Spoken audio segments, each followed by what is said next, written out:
माझे विद्यार्थी उद्याचे अधिकारी अशा मनपूर्वक शुभेच्छांनी सुरुवात करूया आजच्या आपल्या पहिल्या व्हिडिओला।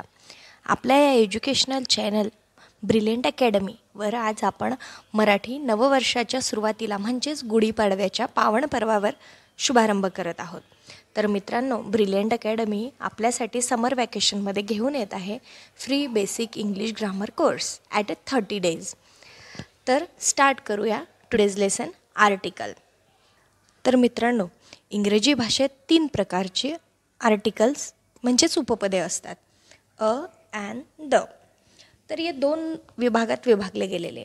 इनडेफिनाइट आर्टिकल म्हणजे अनिश्चित उपपदे आणि डेफिनाइट आर्टिकल म्हणजे निश्चित उपपदे। तर ए आणि ॲन हे इनडेफिनाइटमध्ये आणि द आता आपण आधी त्याचा वापर बघूया। तर एचा वापर, तर ए या आर्टिकलचा वापर सिंग्युलर कॉमन नाउन म्हणजे एकवचनी सामान्य नाम यापूर्वी केलं जातं, किंवा जर शब्दांचा उच्चार हा कॉन्सोनंट म्हणजे व्यंजन, आता व्यंजन तुम्हाला माहिती ए आय ओ यू हे स्वर सोडल्यावर बाकी जे उरतात ती व्यंजन। तर व्यंजनने जर एखाद्या शब्दाचा उच्चार होत असेल तरीसुद्धा ए हे उपपद वापरले जाते।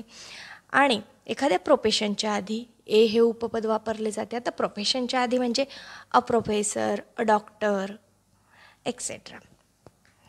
तर आपण काही एक्झाम्पल बघूया। Ram is a boy. दुसरं उदाहरण, this is a car. Rani is a girl.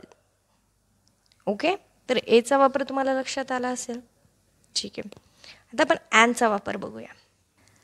जर एखाद्या शब्दाचा उच्चार ए ई आय ओ यू या स्वरांच्या सारखा होत असेल तर त्या शब्दाच्या आधी ॲन हे उपपद वापरतात, किंवा एखाद्या प्रोफेशनच्या आधीसुद्धा ॲन हे उपपद वापरलं जातं।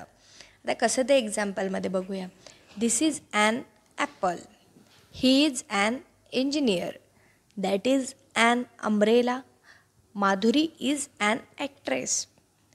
तर मित्रांनो, हा झाला ॲनचा वापर। फक्त एवढं लक्षात ठेवायचं, ए ई आय ओ यू म्हणजे स्वरांनी ज्या शब्दांची सुरुवात होते, उच्चार होतो, त्याला ॲन हे उपपद लावलं जातं, ठीक आहे। तर आता आपण डेफिनाइट आर्टिकल मीन्स निश्चित उपपदे बघूयात। तर यात दचा कसा वापर केला जातो, दचा उपयोग कुठं कुठं होतो। तर सगळ्यात महत्त्वाचं म्हणजे जगातील एकमेव वस्तूंसाठी द हे उपपद वापरतात, लक्षात ठेवायचं। जसं का आता सन हा जगात एकमेव आहे, तर द सन, द मून अशा प्रकारे आपण लावू शकतो। जसं का नद्यांची नावं, the Ganga, the Yamuna, the Tapi. Okay, त्याचबरोबर काही धार्मिक ग्रंथ जसं का the Bhagavad Gita, the Quran, the Bible अशा प्रकारे आपण दचा वापर करू शकतो। आता पर्वतांची नावं, आता पर्वतांच्या नावाच्या आधीसुद्धा दचा, जसं का द हिमालया, द सह्याद्री। आता झालं वर्तमानपत्रे। वर्तमानपत्रसुद्धा आता जगात एकमेव असतात। आता लोकमतसारखं दुसरं तर नाही ना, मग the Lokmat, the Times of India.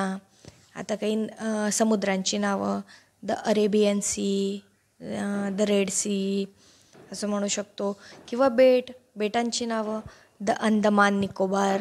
Okay, आता महासागर जसं का the Pacific ocean, the Indian ocean. आता आकाशातील जे सर्वच ग्रह आहे, प्लॅनेट्स, त्या साऱ्या प्लॅनेट्सला आपण द लावू शकतो, द मार्स, द ज्युपिटर।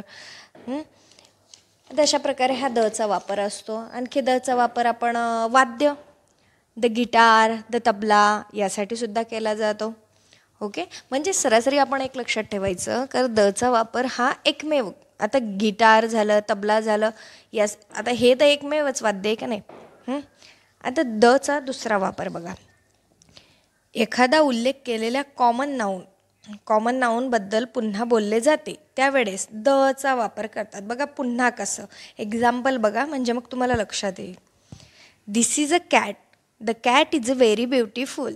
बघा, मांजरीबद्दल बोललेलं आहे। ही मांजर आहे आणि ही मांजर फार सुंदर आहे असं म्हटलेलं आहे।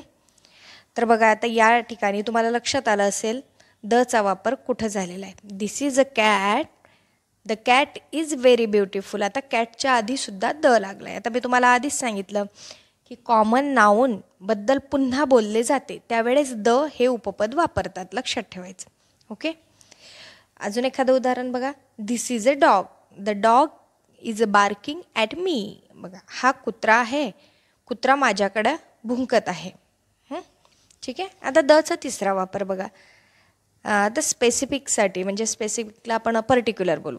आता एखादी स्पेसिफिक व्यक्ती किंवा वस्तूच्या आधी दचा वापर हा केला जातो. जसं का where is the new pen. बघा, आता न्यू पेन हा स्पेसिफिक आहे, त्याच्या आधी द वापरलेला आहे.